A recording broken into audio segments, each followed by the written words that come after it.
ഞാൻ സുജീഷ്, കോട്ടയം സ്വദേശം. ഈ സിനിമയുടെ ഡയറക്ടർ, അതുപോലെ തിരക്കഥ, കഥ, പ്രൊഡ്യൂസർ മൂന്നും കൈകാര്യം ചെയ്യുന്നുണ്ട്.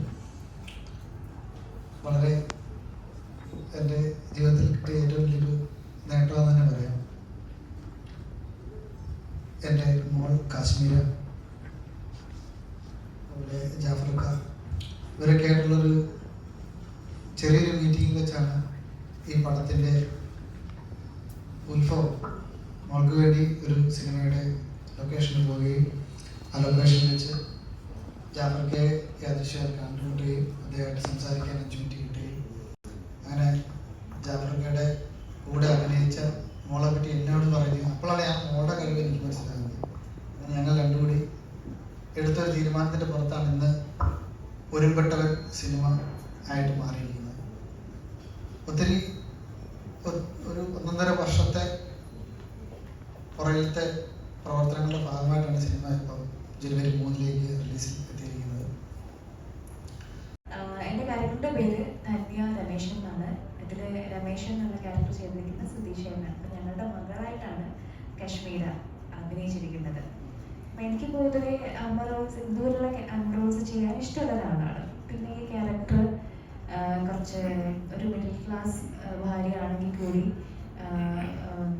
അമ്മയാണെങ്കിൽ കൂടി കുറച്ച് അംബീഷ്യസ് ആയിട്ടുള്ള, അല്ലെങ്കിൽ എൻ്റെ മകള് എല്ലാ രീതിയിലും സ്കൂളിൽ കൾച്ചറൽ ആക്ടിവിറ്റീസ് ആയിക്കോട്ടെ, പഠിത്തത്തിലായിക്കോട്ടെ മുന്നോട്ട് വരണം എന്നൊക്കെ അമിതമായി ആഗ്രഹിക്കുന്ന ക്യാരക്ടറാണ്. വലിയ ഹൈപ്പിൽ വരുന്ന മൂവികളാണ് ഇപ്പോൾ ജനങ്ങൾ ശ്രദ്ധിച്ചുകൊണ്ടിരിക്കുന്നത്. ഇപ്പോൾ അതിൻ്റെ കൂടെ വരുന്ന ചെറിയ ചെറിയ പടങ്ങളൊക്കെ ആരും ശ്രദ്ധിക്കാതെ പോകുന്നുണ്ട്. ഇപ്പോൾ റീസെൻ്റ്ലി ഇപ്പോൾ മാർക്കോടെ കൂടെ ഇറങ്ങിയ ചെറിയ പടങ്ങളൊന്നും അധികം ആരും ശ്രദ്ധിക്കുന്നില്ല. ഇത് ഇപ്പോൾ റിലീസിനെ ബാധിക്കുമെന്ന് വിചാരിക്കുന്നുണ്ട്. അങ്ങനെ ഒരിക്കലും ചിന്തിക്കാൻ കൂടെ. നമ്മൾ ചിന്തിക്കേണ്ടത് പറയാം, ഇറങ്ങുന്ന പടമെല്ലാം വിജയിക്കണമെന്ന് നമ്മൾ ചിന്തിക്കുന്നത്. മാർക്കോ കീർക്കോ എന്ന് പറഞ്ഞാൽ ഒന്നും അല്ലല്ലോ നമ്മുടെ വിഷയം. മാർക്കോ അതിൻ്റെ രീതിയിൽ അത് വിജയിച്ചു പോകും. അതിൻ്റെ ഇപ്പുറത്ത് വേറെ പടം വിജയിച്ചു പോണേ, മറ്റേ ഈ പടവും വിജയിക്കണേ, ഞങ്ങളുടെ പടവും വിജയിക്കണേ, എല്ലാ പടവും വിജയിക്കണേ. പോലെ നിങ്ങളെ ഈ തോക്ക് പിടിച്ചോണ്ട് നിൽക്കാൻ പറ്റും. ഇത് നശിച്ചു പോയി കഴിഞ്ഞാൽ നിങ്ങൾക്ക് ഇവരെ എല്ലാം പിടിച്ചോണ്ട് നിൽക്കാൻ പറ്റുമല്ലോ. അപ്പൊ അത് വിജയിക്കണം. അതിനകത്ത് അതിറങ്ങിയെന്ന് പറഞ്ഞാൽ നമ്മളിപ്പം അതിറങ്ങിയെന്ന് പറഞ്ഞ് ഇങ്ങനെ ആ പടം ഇറങ്ങി, അപ്പൊ അത് മേടിച്ച് അത് നമ്മളെ വിജയിക്കുകയാണ്. അപ്പൊ നമുക്ക് 2 മാസം മാറ്റാം.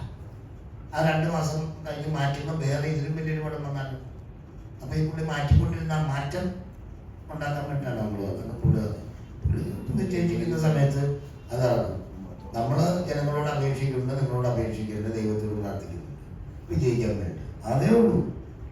അങ്ങനെയല്ലേ എല്ലാം ചെയ്യുന്നത്. അപ്പൊ വേറെ പടം ഇറങ്ങിയെന്ന് പറഞ്ഞ് ഭീഷണി മറ്റേ നമുക്കിതെല്ലാം ഉണ്ടായ സിനിമ അല്ല, അങ്ങനെയൊക്കെ ചുമ്മാ പറയുന്നത്. പടം നല്ലതാണ് കാണുന്നേ, പടം നല്ലതായിരിക്കും. ഈ ഇറങ്ങുന്ന ഒരാൾ കണ്ടിട്ട് അങ്ങനെയല്ലേ. അല്ലാതെ നമ്മൾ ഒരു കണ്ണടച്ച് പിടിച്ചേച്ച് ആ പടം കൊള്ളാവോ, ആ പടം നന്നായിരിക്കും എന്ന് പറഞ്ഞിട്ട് ഒരാൾ ഔട്ട് അടിച്ച് കൊടുത്തേച്ച് മറ്റുള്ളവർ പബ്ലിസിറ്റി വരും. ആരെയും കാണും, കണ്ടു കഴിഞ്ഞിട്ട് മോനോട് ഒന്ന് പറയുന്നു ആ പടം കൊള്ളാനുണ്ടോ, അപ്പോൾ മോനൊന്ന് കാണാൻ തയ്യാറാവും, മോൻ 2 പേരോട് പറയുന്നു. അങ്ങനെയല്ലേ പബ്ലിസിറ്റി പോകും. ഇപ്പോൾ സോഷ്യൽ മീഡിയ നിങ്ങളൊക്കെ ഇല്ലേ, പടം ഒന്ന് കണ്ടു കഴിഞ്ഞിട്ട് ഞാൻ അന്നേരം പറയില്ല, കൊള്ളാമെങ്കിൽ കൊള്ളാമെന്ന് പറയുക, കൊള്ളില്ലെങ്കിൽ കൊള്ളില്ല എന്ന് പറയുക. കൊള്ളാവുന്ന പടത്തിനെ കൊള്ളില്ല എന്ന് നിങ്ങളാക്കരുത്, കൊള്ളില്ലാത്ത പടത്തിനെ കൊള്ളാവുന്ന ആക്കരുത്. അവിടെ കാണിക്കുന്ന മാധ്യമ പ്രവർത്തനം അങ്ങനെയായിരിക്കും, കറക്റ്റായിരിക്കും. ഇല്ല, അതിനൊക്കെ വിമർശനം വരെ ഉണ്ടായിരുന്നു. കരടി കയറി എന്നെ കൊള്ളില്ലാത്ത എന്നൊക്കെ പറയട്ടെ. നല്ലതന്നെ നല്ലതെന്ന് തന്നെ പറയും. നല്ലതാണ് ചെയ്തു വെച്ചെങ്കിൽ നമുക്കൊരു ബോധ്യമുണ്ട്, അത് സമർപ്പിക്കുക. അപ്പം നിങ്ങളെ പോലുള്ള വിമർശനം പരിപാടി വിമർശിച്ചുകൂടെ ചെയ്തേക്കണം. അതേ ഉള്ളൂ. പേടിയൊന്നുമില്ല. എന്തിനാ പേടിക്കുന്നത്? സ്റ്റാർ മെറ്റീരിയൽ, സാറ്റലൈറ്റ് വാല്യൂ, അതൊക്കെ ഒരു പടത്തിന് ഭയങ്കര ഇമ്പോർട്ടൻ്റ് ആണെന്ന് വിചാരിക്കുന്നു. ഏതാണ് സാറ്റലൈറ്റ് വാല്യൂ, സ്റ്റാർ വാല്യൂ? അതൊന്നും പറയാൻ എനിക്ക് അറിയാമല്ല. സാറ്റലൈറ്റ് വാല്യൂ, സ്റ്റാർ വാല്യൂ ഒന്നും വെച്ചിട്ടല്ല ഞാൻ ചെയ്യുന്നത്. നമ്മളെ വിളിച്ചു ഒരു 5 ദിവസം വിളിച്ചു, 10 ദിവസം വിളിച്ചു കഴിഞ്ഞാൽ ഞാൻ ചെന്നിട്ട് ആദ്യം തന്നെ അവരോട് സാറ്റലൈറ്റ് വാല്യൂ എടുക്കും, സ്റ്റാർ വാല്യൂ എടുക്കും. ഞാൻ തിരക്കാറില്ല. ഞാൻ അവരുടെ ചില്ലറ മേടിക്കും, എൻ്റെ വീട്ടിൽ കൂടെ മേടിക്കും. ആ പരിപാടിയാണ്. അത് എൻ്റെ ആധികാരികത അവിടെ അറിയാം. അത് പ്രൊഡ്യൂസറോട് ചോദിക്കില്ല. സിനിമയെ സംബന്ധിച്ച് നമ്മളോട് ചോദിച്ചു. അവനെ ചോദ്യം അടിപൊളി ചോദ്യം, നീ നല്ല സ്റ്റൈലായിട്ട് ചോദിക്കണം. അറിയാൻ പാടാന്ന് ചോദിച്ചിട്ടുണ്ടായിരുന്നു. ഈ സ്റ്റോറിയെ സംബന്ധിച്ച് മലയാള സിനിമയിൽ ഇവർ 2 പേരും അതിനാണ് ആ സ്റ്റോറി അതാണ്. എൻ്റെ ഏറ്റവും പ്രധാന ഈ സ്റ്റോറിയാണ്. ആ സ്റ്റോറി ഇന്ദ്രൻ സെൽവനും ജാഫർക്ക് മാത്രമേ അതിൻ്റെ സിനിമ കണ്ടു കഴിയുമ്പോഴേ മനസ്സിലാവുള്ളൂ. എൻ്റെ കാസ്റ്റിംഗ് ഇതാണ്. ആ സ്റ്റോറിക്ക് അനുയോജ്യമായ ഒരു കാസ്റ്റിംഗ് ചെയ്തിരിക്കുന്നത്. ഇവരല്ലാതെ വേറെ ആരും ചെയ്താലും അത് അത്രയും